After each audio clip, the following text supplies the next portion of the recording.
Yes. So if you're currently a renter and you want to start investing in real estate, Yeah.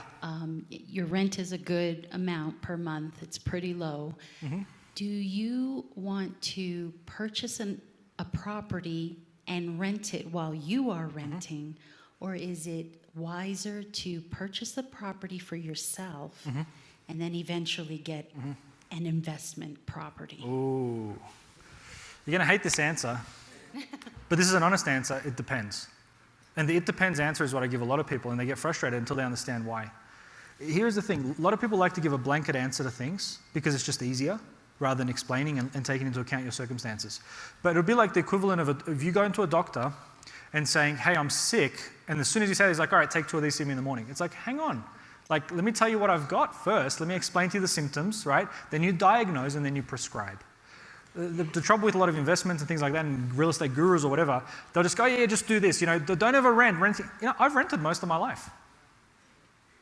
Who cares? It's not about whether you rent or whether you buy.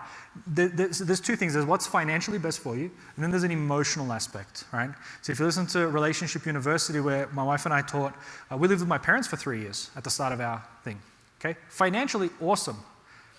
I could have been killed in my sleep a couple of times. My wife was not happy about it, right? So because of that, right, money is not everything.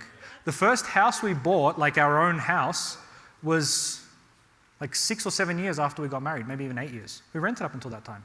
But when we went to buy, I wasn't worried about qualifying for the loan. I had money, It was fine. So renting is not an issue. Renting has a bad stigma, and typically where renting has a bad stigma from is people trying to sell you houses, okay? All renting is the cost of living somewhere, okay? When you put gas in your car, guess what? You use it up. But it gets you where you want to be, right? You don't see it as a waste because you're getting benefit from it. But because people see rent as like, oh, rent money's dead money, all this stuff. It's not. Rent, you're paying to live somewhere. What you really have to look at is 2 things. One is, what would you do with the difference? So let's say that the mortgage, so in some situations, a mortgage is actually cheaper than rent. Like in my situation right now, a mortgage is cheaper than rent. I'll show you this later on today. But for some people, depending on where you live, like in Australia, properties are super expensive, right? Super expensive. It's much cheaper to rent. Because if you rent in Australia, you're paying a lot less. But if you take the difference between renting and buying, and you go and spend that money on beer, or you buy a car, or you just buy a coffee every day, then you're going to end up with nothing. You have just rented your whole life, and But if you take that money and invest it, you could potentially make more money. In other situations, there's places like in say Columbus, Ohio, where I'll talk about later, where we invest. You'd be stupid to rent because it's so cheap to buy a house if you can, right? It's so cheap to buy a house that you basically, within like some of the houses that we've bought, within like 4 or 5 years on what they're giving us on rent, they've paid the house off. But they'll be renters forever and they have nothing, right? So it depends on you. It's something that I'd want to sit down and talk with someone in more detail, but that's the answer. Don't listen to people just give you a blanket answer. It depends on your situation. What I always do is I just look at what's the financial decision in and out. Like, what are my options? If I rent for 5 years, what's it going to cost me? And then what's the difference that I may be saving or whatever?